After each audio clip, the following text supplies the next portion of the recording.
All right, we are live. What is up, everybody? Loud. They want us to be quiet. Oh, They want to silence us.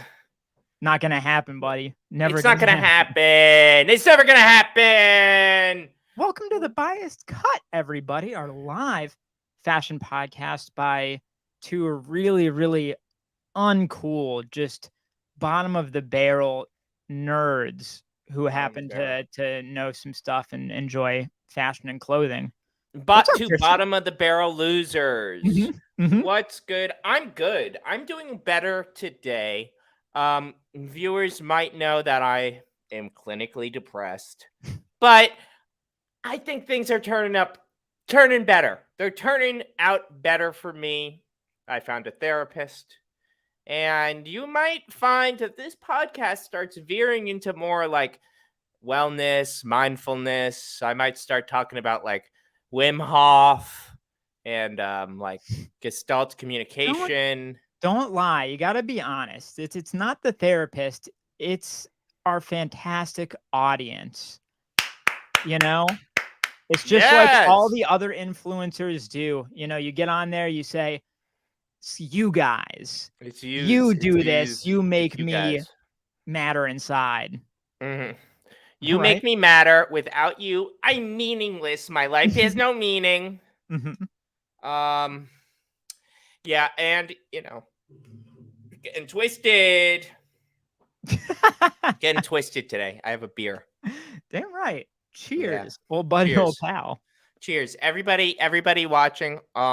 And guys, don't look at like if there's any information in front of your screen, don't look at that. There's actually like 100,000 viewers right now. Everybody at the same time, crack open a cold one and sip it. And sip it. Anyway, my name's Christian. Yeah. Nice to meet you. Yeah. Nice to meet you too, Killian. So I got a question for you. When we started, you said something about being quiet. What's the deal with that? I know they want to silence us. I know that society and like the media and the liberal media and failing New York Times wants us to be silenced, and they want our clothes to be silenced. You've got it all wrong, buddy. Oh. It's the conservative elites no. that want us to be quiet. Oh, no! They want us to wear quiet, luxury clothing. And this is popping off, okay? Yeah. You know, because the BOF, Business of Fashion, has a whole, the booth has a whole post about it, specifically in relation to the hit HBO television show Succession that has started airing its final season this past week. What do they mean when they talk about quiet luxury here?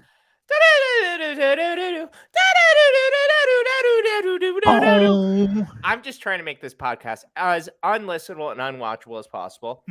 What do they mean? You know, I once upon a time, I did see a study that suggested that in periods of recessions, luxury brands will pivot away from doing more logo-focused stuff. There's like a pivot towards minimalism during recessions. And that's what we saw like in 2008. Sure. And I worry that this is kind of like a skyscraper thing. Like when there's a peak of skyscrapers, there's immediately a recession. Ladies and gentlemen, we're about to enter a recession. That's what I'm telling you. Quiet luxury, as I am interpreted in it, is when you're dripped out, but it's like space and nobody can hear you scream. You're dripped out, but nobody knows because it just looks like normal clothing. Well, to be more specific, I think what people respond to about it, not just that nobody knows, but if you know, you know. Yeah. Like you know what I mean? Like the Pusha T song. Exactly. And they are talking about these, I don't even know what strata you would put it in, because it's not even luxury. It's not even really high luxury. It's like this rarefied level that's beyond the typical delineations Yeah. of expensive clothing, right? Yeah. It's like you have so much money. Like you have transcended telling people you're wealthy. And Right. I typically kind of hate this. And I'll Mhm. explain why. You Please. know, you'll find that like groups of people who are otherwise disenfranchised, they will use clothing as an indicator of sometimes success or their Mhm. identity. This Mhm. is like a lot of people. But then white people will just not give a heck because they don't have to, especially if Right. you're rich. If you're a rich guy, you can be like Sam Bake Fraud Freed and you Uh-huh. can just wear shorts and you could be a billionaire because it has never been a concern for you to indicate to anyone that you're important because of course you are. You're The already only important. thing that's ever mattered to him is where his Adderall refill is coming from and how many new nerds are getting added to his harem this week. Yeah, exactly. And the Mhm. Adderall refills are coming from the psychiatrist that they had on staff, On staff. which is that's how you know they have a drug problem. Uh, sorry guys, I'm not going to be able to keep anything straight today. But the article that we were looking at from about Succession is talking about Yes. how those those rich guys in Mhm. that show, they Mhm. dress so subtle. They're so subtle in their richness. They're so discreet. Um, Very. Big the Row vibes.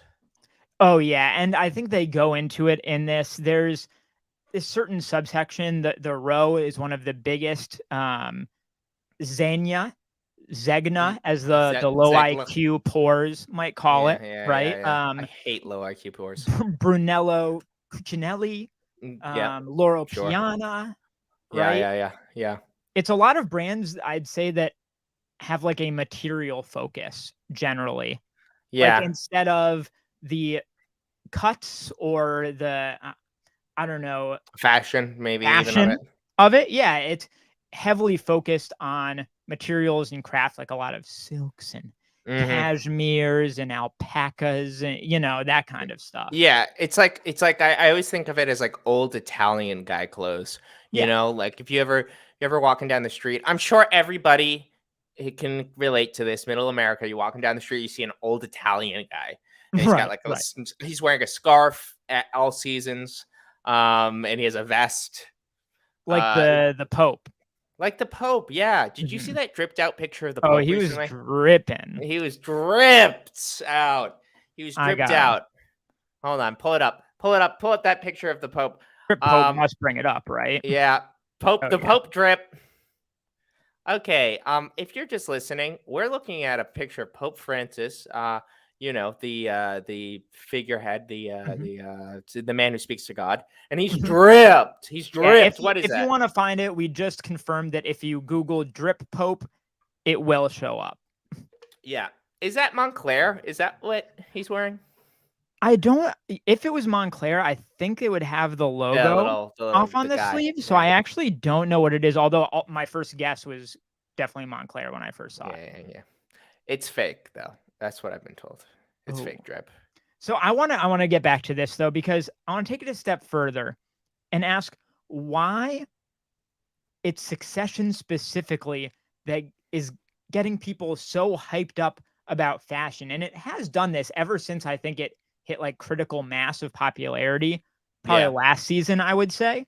It seems like it drives a lot of fashion conversations as it's which is airing. It's curious. It's definitely Yeah. really curious, and I did complain about this, or I texted you about this. Mhm. I was and it was almost like I was in Succession because I was in like a really crappy subway train when I was texting you, like Mhm. crammed in, and I'm Yeah. like, why does everybody talk about the fashion in Succession? Yeah. Because if you're unfamiliar with the show, it's basically Rupert Murdoch's family, but it's fictional, and his three kids want to have daddy's money. But Mhm. they're not like it's not like in every episode they're wearing like Craig Green or like Comme des Garçons or something. Right. They're like wearing like quote unquote normal people outfits. But I think because the show it is very aesthetic, like the way places it's shot, the way it's shot, Mhm. everything about it is aesthetic. The theme song that is a bop. I think that there is just a degree in which the costume designers are really honing in on this, like the desperate lives of these people, where the outfits are speaking volumes, even if they are quiet luxury. Maybe it's just they're killing Absolutely. it, and it's like the type of thing where they would otherwise be, it would be ignored, it would be invisible, but because there's just something about their outfits which is just like kind of, it's just hitting the nail on the head. Yeah. Did you see the most recent episode? Yes, I did. I wonder if you're So, going to talk about what I'm thinking of.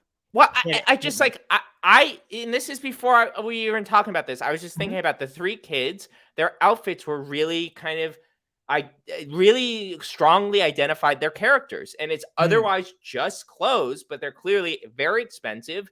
Yeah. And what's his face? The oldest, not the oldest, but the second oldest, the Jeremy son. Strong, Kieran Culkin. This not Kieran Culkin. Jeremy Jeremy Strong. Strong. Yeah, Yeah. like his outfit when he walked in, it was just like strong douchebag vibes, you know? Like Yeah. Yeah. just powerful. He's like kind of like Powerful. a leather boy, but Yeah. like a nice Italian, like Guidi leather boy Yeah, kind yeah, of, exactly. And Yeah. Shiv, like her, Mhm. that character, like her like businesswoman attire is always just like, it radiates their character. And even going back, not to get too deep into like storylines and things, but they do it so well. There was an episode or a couple episodes with Adrian Brody, who's another like billionaire, and they Mhm. really carved out his character really well through wardrobe by making him like the kind of like outdoorsy, kind of like Yeah. Patagonia Gorp Corp type billionaire, He you was know? really gorped out. Yeah, yeah. Yeah. So what I wanted to bring up, and I think this maybe gets at an angle at least of maybe why fashion people like playing into this show so much, is it maybe gives people a window into like the fuck you money class, because it's Yeah. not something, obviously there's hyper rich people in media and movies and TV shows, but usually they're presented in some kind of way that's trying to be somewhat relatable to some degree, whereas this show, it the storytelling is done through the degree to which these people are removed from everyday life. And I think it's like a window into something that people don't usually have a window into. And I thought in the most recent episode, there's a great moment where one of the characters brings a new girl to a birthday party, and he gets chewed out by his friend because the girl he brought is wearing a capacious Burberry tote bucket bag. And that's something that never occurred to me. Like, oh, do the ultra wealthy think that like big totes are tacky in some way? I don't know. Why would you have to carry things? Right, What the exactly. hell? Where's your person who carries your things? You know what? Maybe that costume designer is like a savant. Maybe they're brilliant, Right, because the right. fact that it was that Burberry bag, it was a big Burberry bag. It's like, it's like a nothing. It's like that's like the worst bag you could have brought. Like if they had like a big Celine, like Phoebe Philo Celine bag, it would be like, oh, okay. But that one, it's like, not good. Also, why is it always why is it always the old guy's birthday? Every episode is his birthday. It seems like He's always having a party for himself that he does not want to be he's at. always furious that it's his birthday. Every episode, he's like Also, 120. Maybe the final note I'll make on this subject is I think the first time that I saw this show being used as like a conversation starter in fashion circles was when people were arguing about the patriarch Logan's cowl sweaters. And it's like, oh, that's absolute trash. Cowl sweaters. My God, no. Look, it's disgusting. And at the time I remember being like, I kind of like cowl sweaters. Yeah. Also, isn't that kind of like Scottish? Isn't Very. that like kind of Yeah, Scottish I vibes? definitely think so. Yeah. Yeah, I think they're just, and it's like, when you're that rich, it doesn't matter. Right. Something Rupert Murdoch said in real life recently, I think, Mhm. involving probably like scandals with Fox News lying. Mhm. And he said he was like quoted saying, it's not about red or blue, it's about green. And the fact that he said that in real life just makes me think like he's writing Succession. They don't even have to do anything. This guy's a real life villain. Well, I don't know if you noticed. Do you remember the incredibly embarrassing episode where Kendall is like rapping the like L to the OG? Yeah, that scene is directly based off of one of the Murdoch kids. He like rapped for his daddy at a party. Oof. It makes me think of like you know how Tom Hanks' son, there's like that one clip of him. Chet. Yeah, and he's like, bruh. He's like a Rastafarian. He does like. Whereas the other son is the Orange County guy. How did this happen? I don't know. Anyway, I do not know. You know what I think that at least one of the characters in Succession would be heavily invested into NFTs in the metaverse at this moment, don't you think? Yeah, I think so. Unfortunately, yes. And he would not be the only one. Because anyone listening after the fact to the podcast here, we are dry heaving because Gucci has teamed up with Yuga Labs, the company that created the Bored Ape Yacht Club NFT metaverse series family. I don't even know where to start here, so please take it away. I guess Alessandro was like, you know what? I gotta leave. I gotta get out of it. This is a sinking ship. Yep. I mean, I think we mentioned this a moment ago. It seems like every company, you know, got like kind of sobered up and stopped doing this. But Gucci, it's kind of acting clueless. It's like this not only feels super irrelevant right now, but it also is like aesthetically bad. It just looks aesthetically ugly to pair yourself with this. I mean, they were ugly to begin with. Both figuratively and visually. And the fact that Gucci wants to combine forces, I just don't see the angle.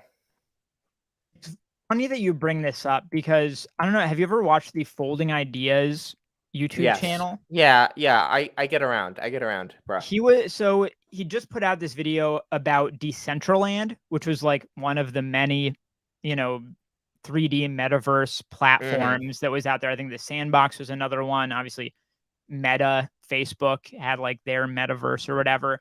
And he did this whole video, this Folding Ideas guy recently, and he actually showed what it looks like inside a metaverse, one that actually exists. And I found it very interesting that as all of the hype is going on around NFTs in the metaverse, I never really saw any of this crap. Yeah. And it feels like the media was determined even not to show what it actually looks like in reality. Was. And they were just reporting on the fact that these brands were doing it. You know what I mean? Yeah.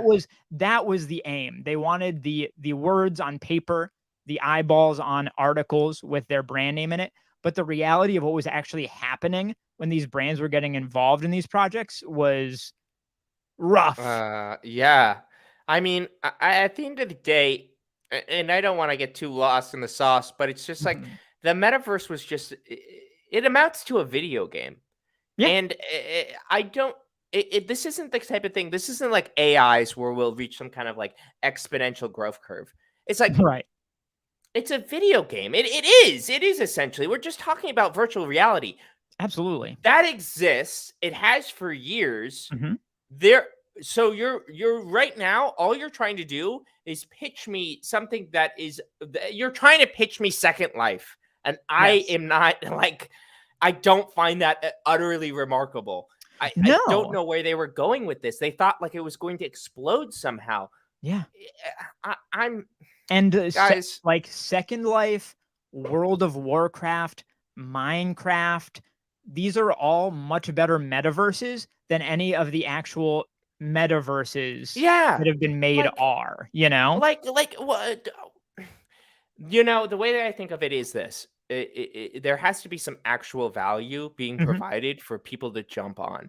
If you're going to get like you're trying to get people into an amusement park and there is no ride, so you just like you think that everybody is going to rush into Disney World without there being Space Mountain. It doesn't make any sense. Yeah. It's like people have become so deluded where they think that they could literally.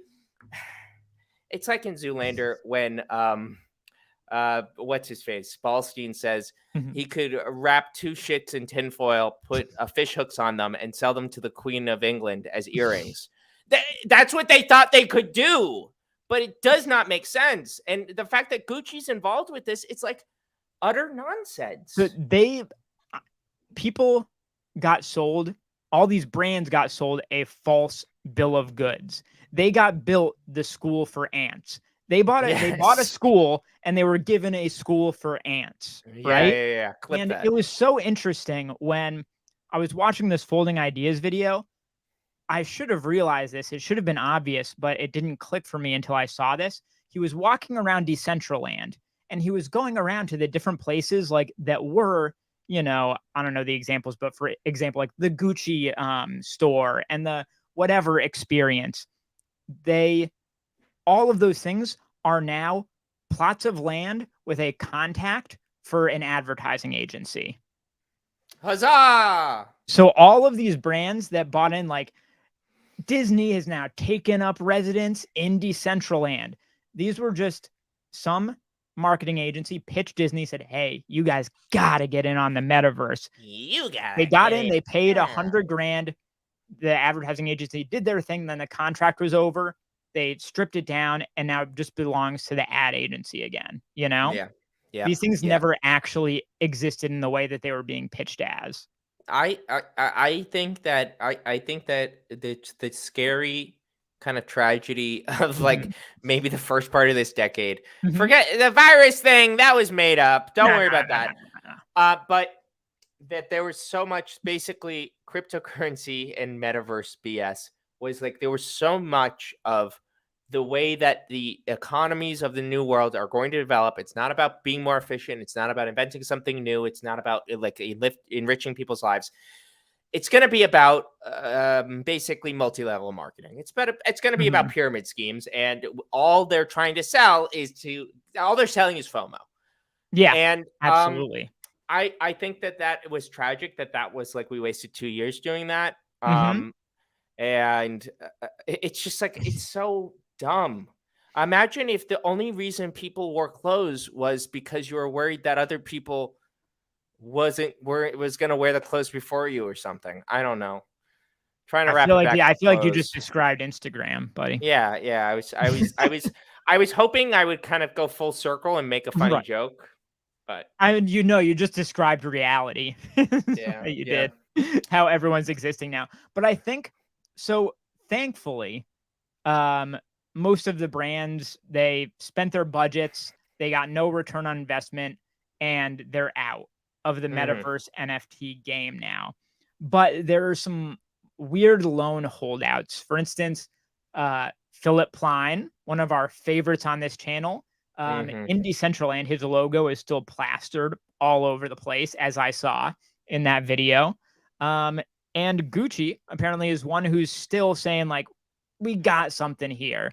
We can make this happen. And I've seen interviews.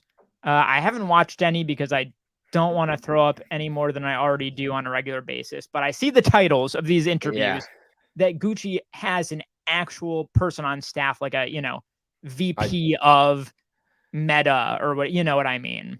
Yeah, that's tragic.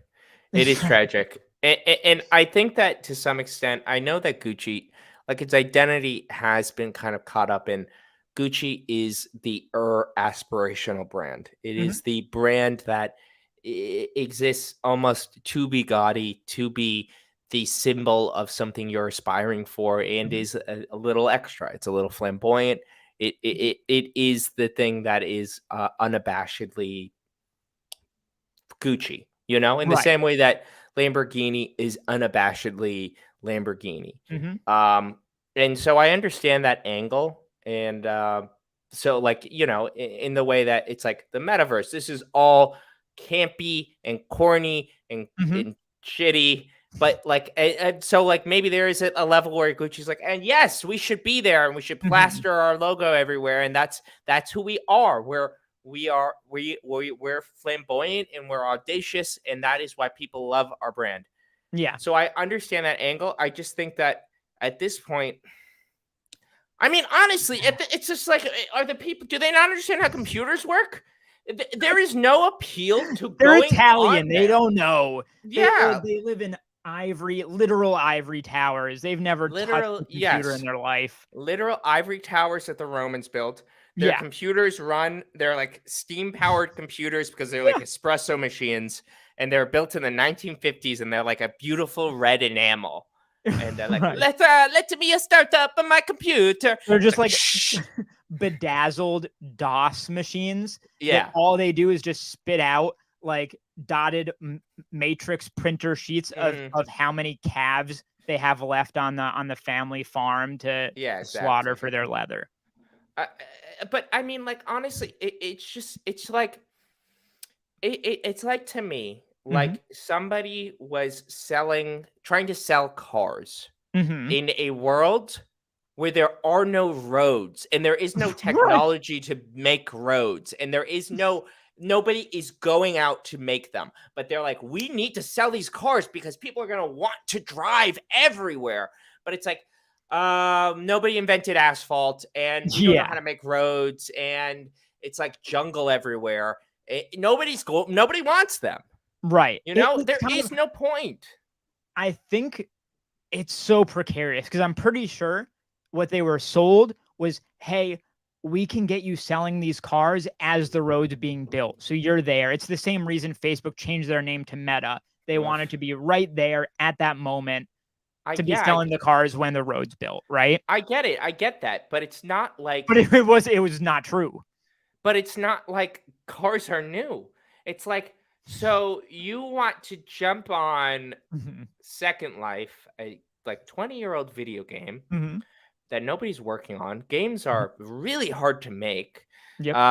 We're basically pushing the precipice of like what we can do with that technology, and it's super expensive. It's like, where are you going with this? It's not gonna happen. Bonkers. And I think you made a great point that like it's almost a play for that ubiquity, right? That they're that all-encompassing nature that Gucci does so well when they're doing it well.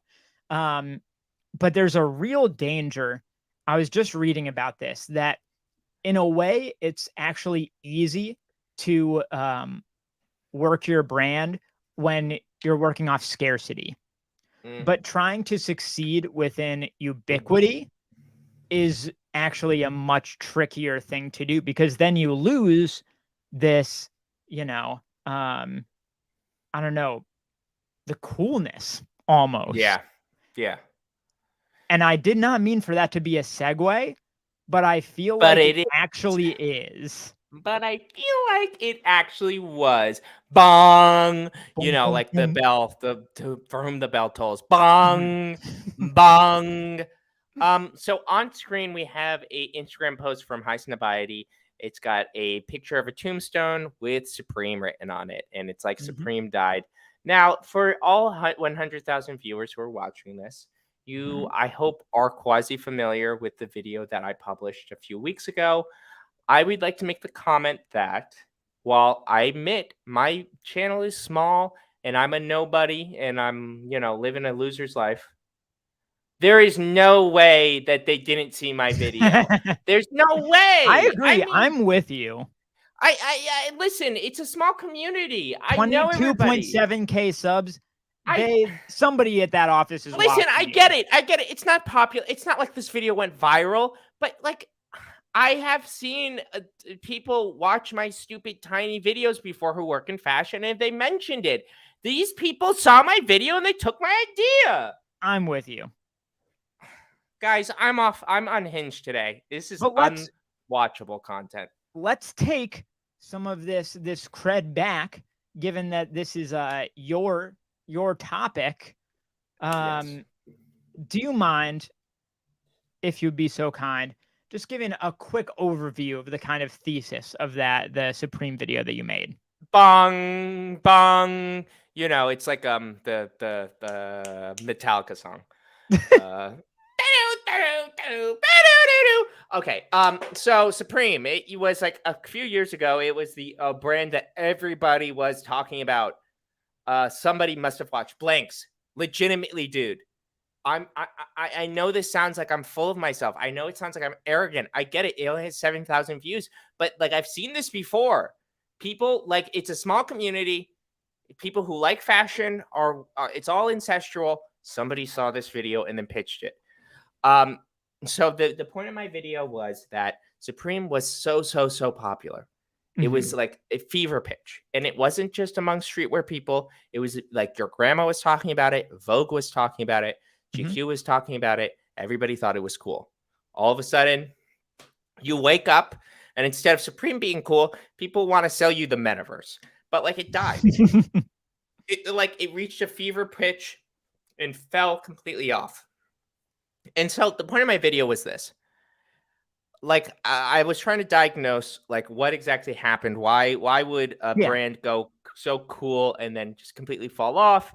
And I proposed that there are reasons that brands are cool, there are reasons that things are cool, and potentially Supreme is quote unquote cool again, in part because it never lost what made it cool in the first place. And if anything, the less people liking it gives you an opportunity to flex it and exist with it in an authentic way. I am 100% with you.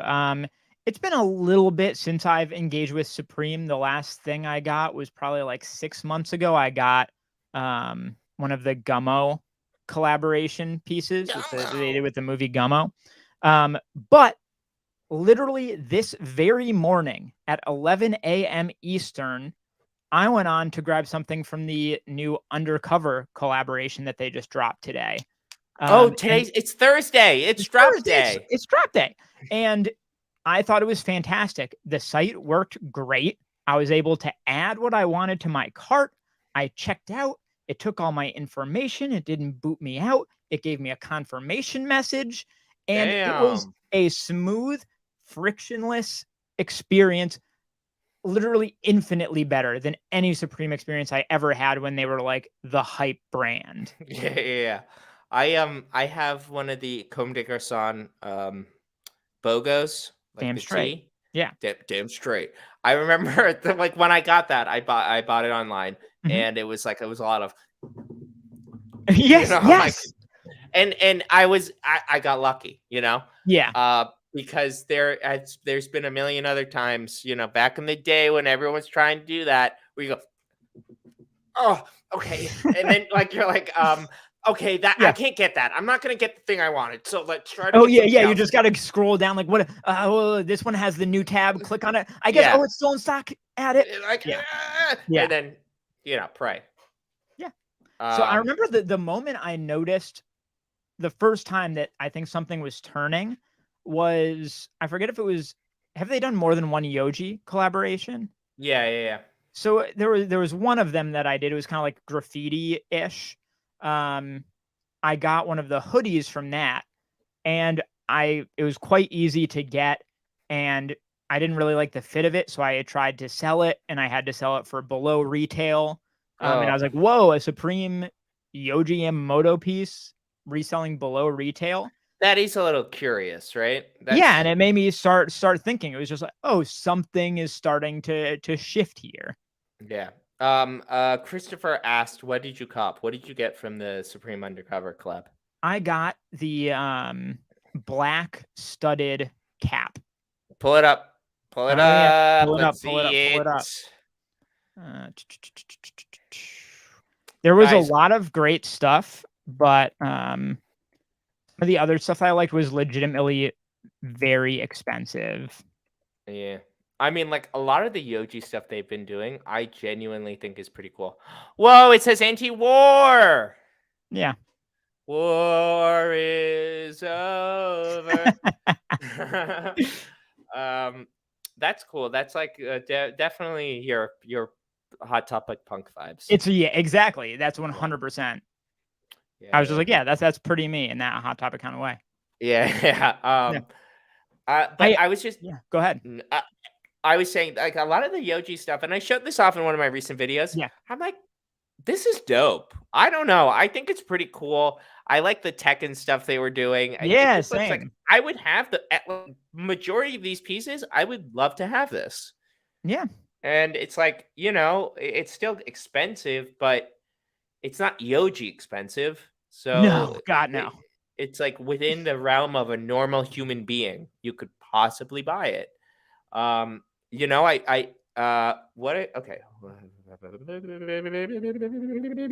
Oh, I didn't know about that. Yeah, so we did not add this to the doc, but Suchio, I probably butchered your name. I'm sorry. It says, Suchio. what about thoughts on the canned Supreme X Balenciaga collab? I got kind of mixed reports on this. Some places were saying it was a collab that got canceled. I saw somewhere else saying no, it was just Balenciaga doing like their like brand ripoff thing like they did with the Apple. Sure, or like type stuff. Bernie. Yeah, exactly. But apparently this was going to be a thing, and it didn't end up happening, which is interesting. Like, did it not end up happening because Supreme has fallen off in terms of how popular they are? Did it not end up happening because of Balenciaga's controversies? Maybe. Weird. I don't know. If I had to hazard a guess, and it's all speculative, I can imagine maybe Supreme pulled out. I doubt it was the other way. That would be my guess as well. Just because judging by like hypebeast, high snob type comment sections on anything these days about Balenciaga, the streetwear kids are not about whatever is going on hate this. Yes. I never liked it. Like you exactly. You bimbo. If you weren't 12 when Demno started Vetements, that would be all you were talking about, okay? Oh, they guaranteed bought accidentally bought Rep Triple S's off Mercari when those were hot. Yeah, Mercari. They didn't even get them off Taobao. Yeah. They didn't even like do the legit stuff. No, because they did it. They paid $150 for a pair of Triple S's on Mercari, and then they're like, "Oh no!" And like it's like the shape is all wrong. It's like all like so like look at the stitches. Like, oh god. Yeah, no doubt. So like I'm just looking at some of these comments. Christopher said, I got a pretty cool Massive Attack shirt from Supreme a couple of years ago. I was on the subway yesterday, and this was just like I was just having a random thought in my head because as you can tell, I'm having a lot of random thoughts. I saw like a relatively young guy get on the subway with a cane, and all I thought to myself was like, Dr. House.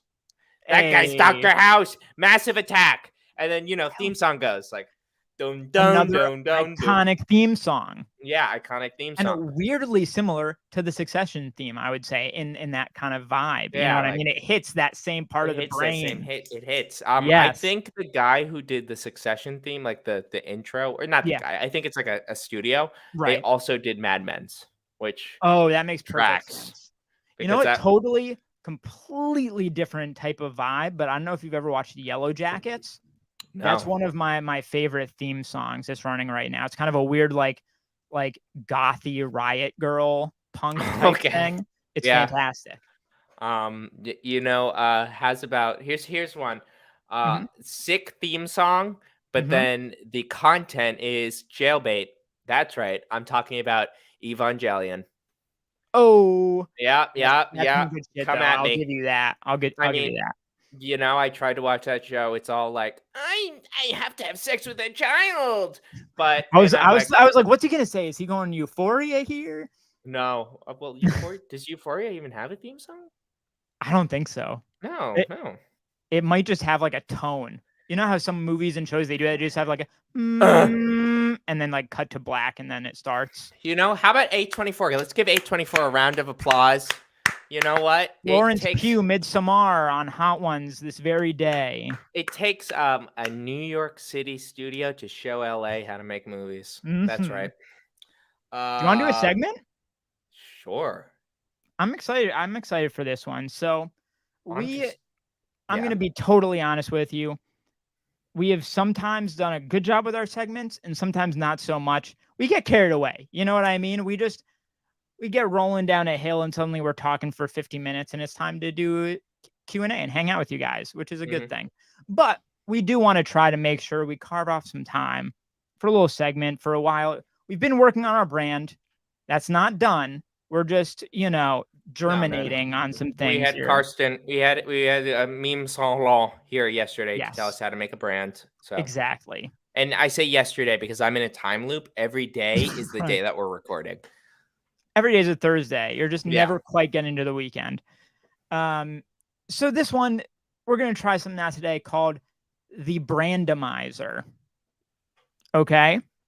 And here's the deal. Here's how this works. Is that there are a lot of brands that we don't get to talk about on this show because we don't get to talk to. Or two. Someday. Mike Amiri, he's coming. But we talk about the stuff that's the most good or bad or outrageous or wild, whatever. But there's a lot of brands that are just kind of like doing their thing, slow and steady, that we have no reason to talk about. So we threw quiet luxury.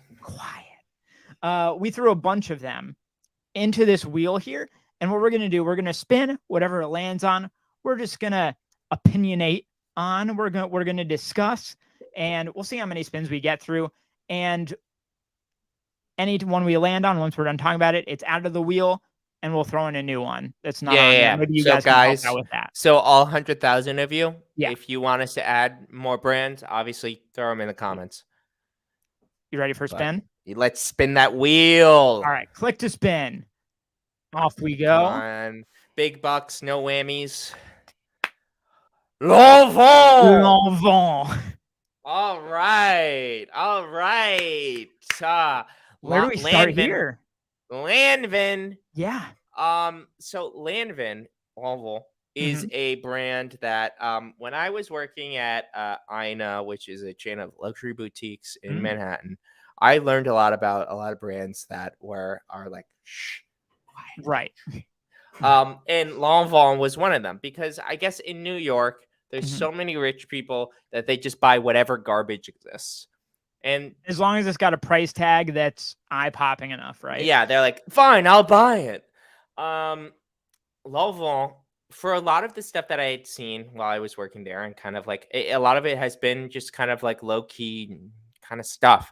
I feel like if you ask me, that's probably a brand that is ripe for like a hot young creative director to do kind of a Gucci, a Bottega Veneta, it reinvents it. It takes the old DNA and it like ignites it again, because right now Lanvin is kind of dead in the water. Yeah, and I think they tried. They have a creative director right now. I'm blanking on the name. Whoa, that's not the name that I was looking for. Bruno Cialelli. That's what I was looking for. Bruno Cialelli is his name. And I've gone back with the Lanvin stuff a bunch of times. Talk about very European sounding name. Like Cialelli. Like that's like I asked Chat GDP to give me a European name, and that's what he would give me. It sounds like somebody who does not speak Western languages, like their type of stereotype version of what like Italian or whatever would sound like. Yeah. Baba booby. Yeah. So I've gone and looked at his collections, and the all over the placeness of it. Like one collection, I'll be like, oh, they're finally getting it together. That's interesting. That's cool. Then the next one is like, is this etro now? Like, is this weird cultural appropriation luxury? Like, I don't understand what the brand is doing. Like, period. I genuinely think it's a little confusing, and I could be having, stroke kind of memory, but I am pretty sure that Lanvin holds the distinction of being the first like luxury / heritage brand to do sneakers. And that would have been something that they could have really capitalized on 20 years ago. Right. And they didn't. But they did do those, dare I say, ugly as hell, like fake skater shoes. Do You you know want the me to get ones. the pair that I have right behind me?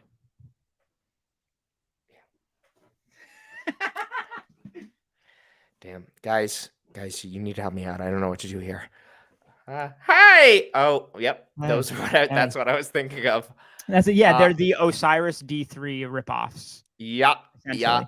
Do you get a fit Um, off with those? You get a fit off with those? these are honestly, they're fantastic sneakers. Like I I mean, love they look them. comfy.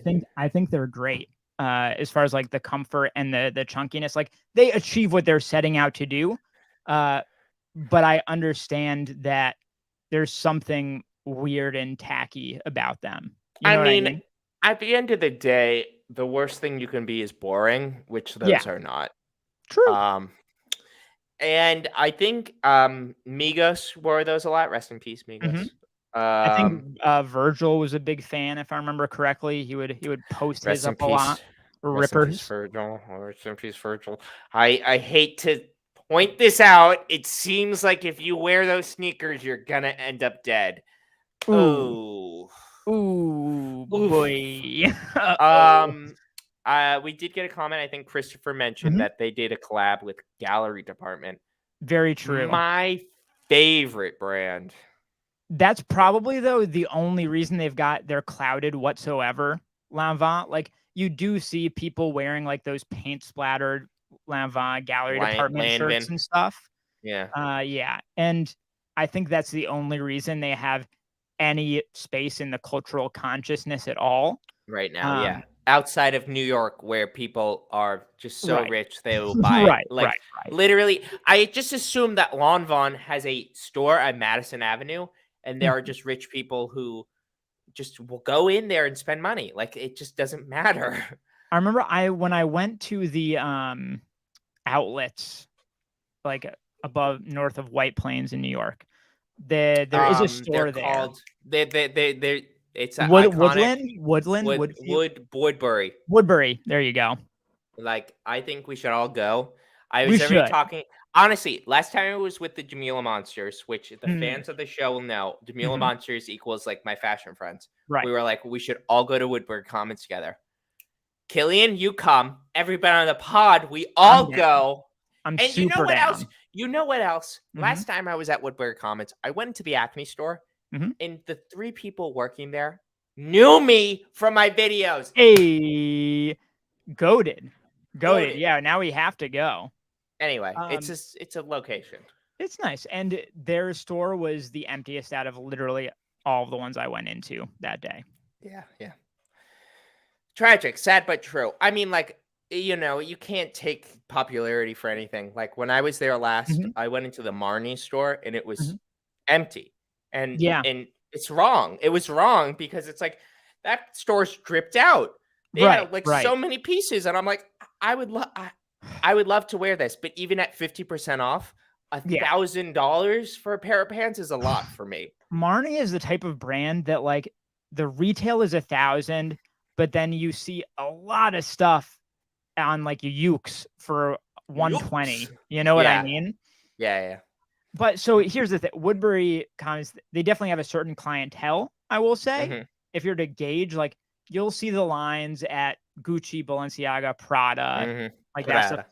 But then right next door, like I went into the Celine store. It wasn't as dead as Lanvin, but Mm, it was not, the Gucci I know. store. You know what I mean?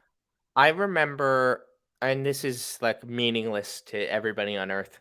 The Mhm. first time I went to Woodbury Commons was right as Phoebe Philo was leaving Celine, Okay. and it was still like very that aesthetic, and it was like it was cool. Like I remember going in there and thinking like, oh, all of these pieces are sick. Like, and it's all women's, but I was like, I love this. I remember Right. going there recently and going, oh, this is Saint Laurent Paris. Okay, cool. Sick. It's like So it's not similar, even it wasn't even like the hot pieces. It's like the pair of pants. It's like the pair of of course. pants that Eddie Salmon designed. They're Right. just pants. They'll be $1,000, please. much like the Celine thing, whereas that's kind of like the cool version where it's like, hey, we get the last hurrah before it turns into Eddie Land. When I went, the last time I went, I was at Givenchy right after Matthew M. Williams had started. So it was still filled with all of the last creative director stuff. And it felt like a funeral home. It was like, oh no, and I even asked them, I was like, oh, have you gotten any of the Matthew M. Williams stuff in yet? And they're like, no, that's all anybody's asking us. Like, we can't sell anything. I don't know. You know, I really like Matthew Williams' aesthetic. I don't care if he's in or out. I don't know. I've just always been on it. It was literally the reason I made my first video. Yeah. I don't know if he's killing it, and I want him to be, you know? It's like that kind of thing where it's like, I'm biased. I want to be like, he's killing it, dude. You don't know what you're talking about. But I don't know if he is. So one segment that I have been wanting to get to for a while that I didn't know if it was actually a segment that would work was what's wrong with Matthew M. Williams's fit pics on his Instagram. There's just something that's always a little bit off. That's like this is like creepypasta shit. Yeah. Every single picture that he posts of himself, it's like out in the wild, just feels a little bit wrong, like not fully baked, you know? Yeah, he seems just like a regular dude, but yeah, maybe it's like looking at a picture and it feels like an alien tried to recreate it. Like, why does he look so wrong? I don't know. I'm trying to get some more out here, some good ones. I don't know. Like, he's just something about it. He's freaking me out, man. Maybe I'm misremembering this, but I believe when he was Lady Gaga's stylist, they were dating. Okay. Somebody can fact check me on that. But I believe that's accurate. Were Matthew Williams and Lady Gaga dating? The singer dated fashion designer Matthew Dada Williams. Was that a thing he went by? Excuse me? Is Google out here calling him Matthew Dada Williams? Matthew Dada, the Salvador Dali Williams. What is happening out here, dude? I don't know. And anybody watching or listening who has felt like this entire episode has been like completely off the walls. That's the point. I can't help it. I can't help real quick, before we get into the hangout, the Q&A, hanging with you guys, the best part of the show, can you help us out and give us a brand to replace Lanvin in the Brandomizer? We've got a few in the comments. Fantastic. Okay, what do we got? Botter. I love it. Okay, Lanvin out. We're gonna add in Botter for the next time we do this segment. Botter. I barely know her. Am I right? Oh. Hey, can somebody teach me how to do that thing where you like and you make a sound? Can't do it. The like dip tin type. Yeah, the dip tin. That yeah. You guys are from like rural America, right? You know how to do this. They're all out there wearing Realtree camo. Yeah, and they're like unironically. I unironically every day somebody goes to one of like my videos about Carhartt or Dickies and goes, "That ain't how I wear it. There's something wrong with you, typical Democrat." This just happened to me today, and it happens, I'd say, like once a week, because on a lot of my videos, I'll just like throw on the piece that I'm looking at to be like, here's what it's like. And it'll just be like, that ain't it, chief. It's just once a week, like clockwork, somebody's coming in, that ain't it, chief. Thanks. Like, all right, thanks for your participation. Thanks, bro. Yeah. As of recently, every time I make a video, I get comments from a person who goes by the moniker Adolf Drippler. I did not invite Adolf Drippler into my life. It's your alt. Be honest. Yeah, it's right. That's I'm your just burner. commenting. I'm like, yeah, this is good for the Reich. I don't know. It's just like there's something about this platform where even if you have like completely distanced yourself from any negative energy, somehow these people come. They come. Can I tell you my favorite? And I know I'm saying this at great danger to myself that I'm going to make this so much worse.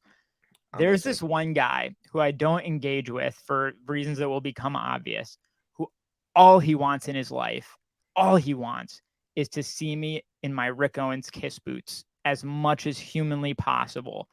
And he's asked a million times, messaged me a million times. He's started making sock puppet accounts to message me and be like, "You're beautiful, you're incredible." And once I don't answer for a few messages, it'll just be like, "Can I see you in the Kiss boots?" Oh, yikes. I wish I could say I don't know what that's like. As some people might know, and I've mentioned this in the past, one of my early videos, I was just coming up with like ideas.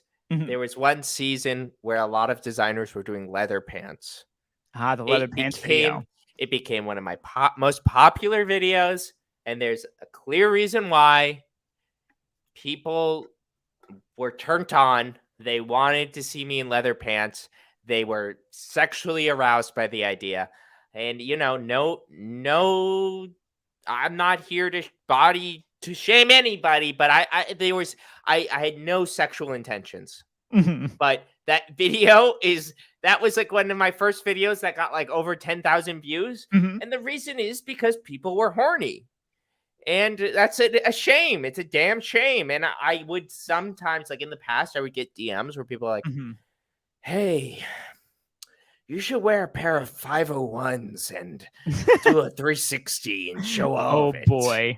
And I'm like, see, this is what I can't talk about Kiss boots anymore because it riles the people up. Okay. Like I'm not here to shame you on your sexual desires. No. I don't care. If you're turned on by me by accident, it's an accident. I'm not trying to be sexual. And we will wear Kiss boots and leather pants, but it will be on our time. On my terms. Decision. Exactly. On my terms, okay? It's like second wave feminism, like I'm sexy for me, not for you. And don't you dare try to say that you're my gender because you are not my friend. Dare try to say you're my gender. You have no clue what my gender could be. Second wave, gotta love it. Yeah.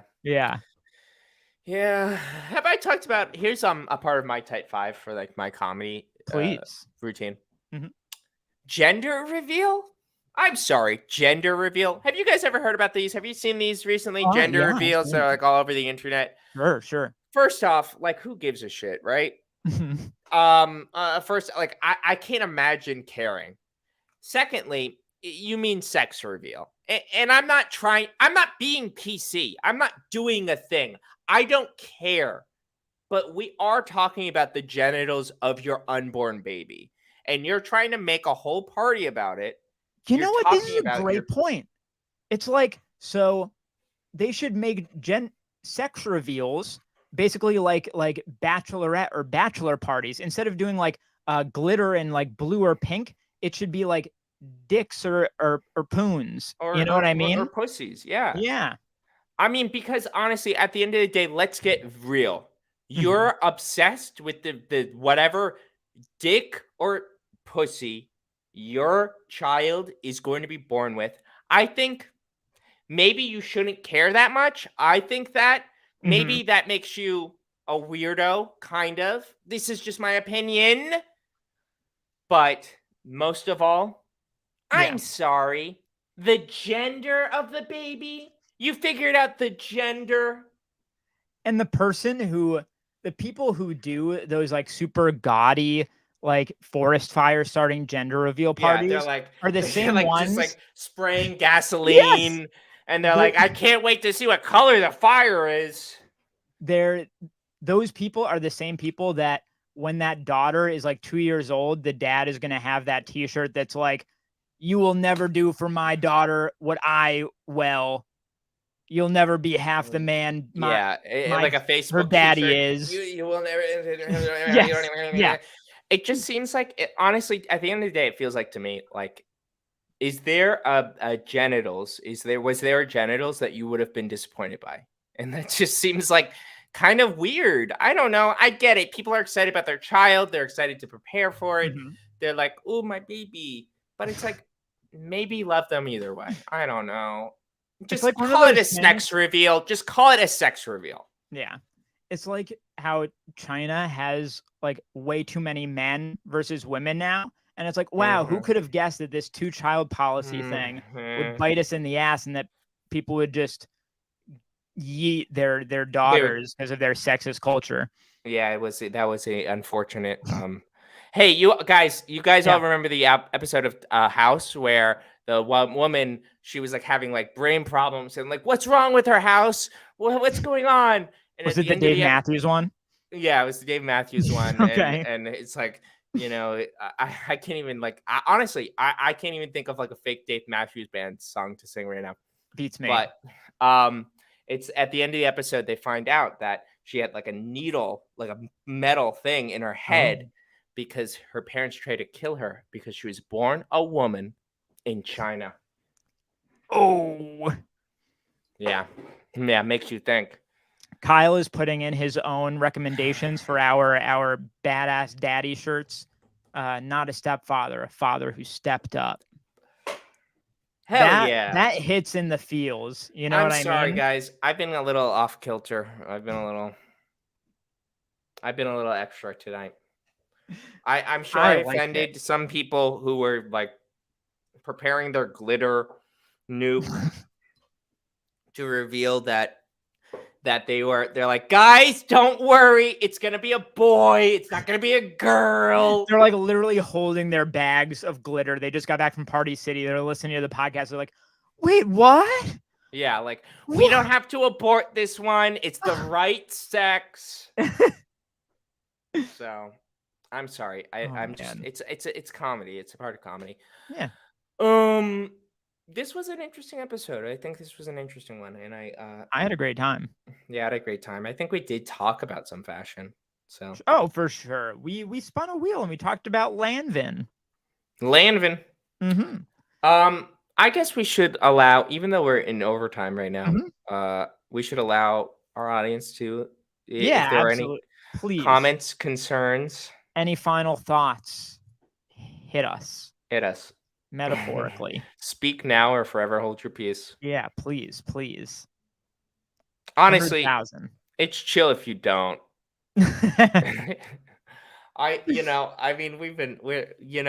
Honestly, can I just say something? Everybody's watching right now. You're the real ones. Oh, yeah.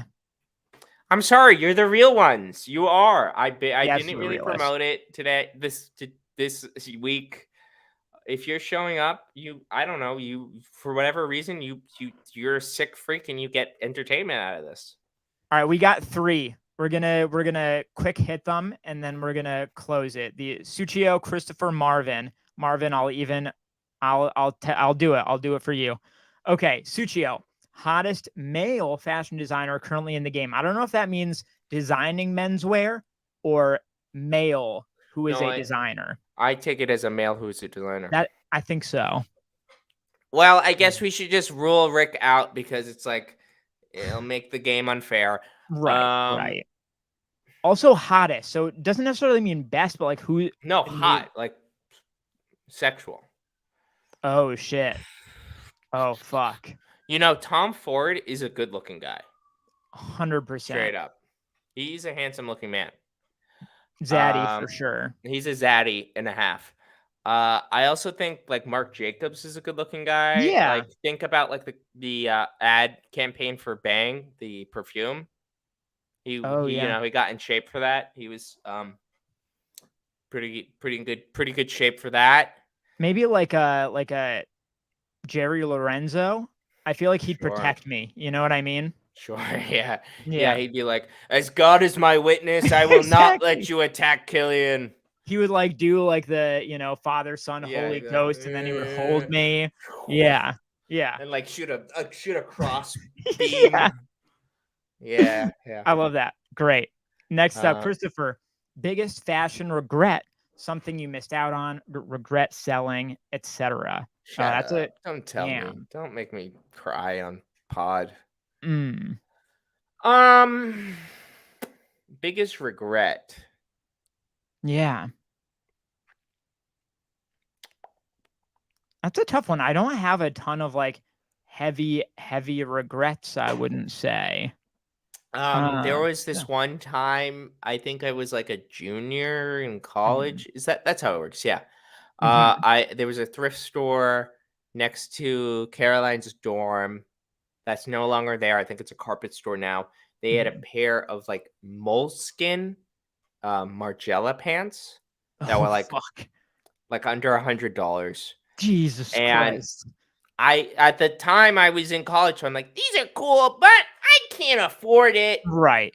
Um, I should have, I'll go the opposite way with a purchase instead of something I didn't purchase. At the beginning of COVID, some big, like I think it's the people who like organize Paris Fashion Week. They did a charity auction. A bunch of brands donated stuff and auctioned off for COVID relief or whatever. I got a Tom Brown dolphin sweater. I won it Nice. for retail essentially. Oh, Yep. They sent it off. I had to pay duties on it. I had to pay like oh, $200 in customs to get it released. And then I got it and it was too small. Both it was like too cropped and the sleeves were too small. And I had to sell it for like half what I bought it for. jeez, Yeah. that's Hey, tough. you do what you got to do for a good cause. You know what I mean? I guess No that sounds skin like off my back, man. no. I think maybe if it was Yeah. me, the Yep. bank would literally be like, at this point, we will be taking skin from your back Right. Right. to pay to pay it off. It Because they're hurt. like, It hurt. listen, buddy, you can only pay rent on your credit card so many times. Now that you bought that Tom Ford sweater like an idiot or Tom Brown. Tom Brown. And I remember, oh man, this is embarrassing. I remember complaining to Tom Brown because it was taking forever. Tom Brown was supposed to send it to them, who's supposed to send it to me. So what, you And saw him in the street and you're yeah, like, yeah. hey, Tommy, get over here. yeah. That was taking forever. And then it got to me and I had to pay all the dues. So I emailed Tom Brown's like support. And I was like, hey guys, I know I was asking why it was taking so long, but it finally got here and I had to pay a bunch out of pocket for the customs. And I just think like maybe you shouldn't work with that organizer anymore because it was like really badly run. And they just treated me like they're like, why were you bidding on a high fashion charity auction? You were clearly a poor. Yeah, they're like, they're like, oh, why? Like, I don't know. That does sound actually like bad I customer was the service, shit right? at the bottom of their shoe, my friend. And Marvin, size 10/European 43. 43. Asked sizing. Yeah. Boot Okay, so sizing. Rick runs big though, right? I have noticed the Kiss boots run small, I would say. Okay. Geo baskets run big, so I would just say it's kind of all over the map. I'm TBH. just trying to figure out, like, usually when somebody has Kiss boots and I'm at a party, I try to put them on. Sure. So I'm trying to figure out if I can wear your shoes. So I think I can. I think I'm gonna slip into those bad boys. And I've got one fan who can't wait for the pictures. I gotta tell you. Yep. Guys, listen.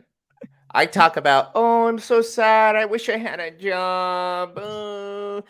It's like, yeah, it's like if somebody was like a rising grinder, if a Sigma male was in our audience right now, they'd be like, guess what, idiot? Start selling pictures of your body on the internet because we would be rolling in it. If you put your mind to it, you can make money off your body doing anything. If you put your mind to it and you take your clothes off of it and you take a picture on the internet, you can make money doing that. It's what's on the inside and especially the outside that counts. And honestly, at this point, I probably could find like some AI that would just like morph my face in every picture. Oh, yeah. And, you know, right? Like, I think that you could Guaranteed. almost certainly do that. Like, where you're like, I'm concerned. I don't want people to recognize me. Deep I'm fake sure your feet pics. you can deep fake your feet pics. Absolutely. Yep.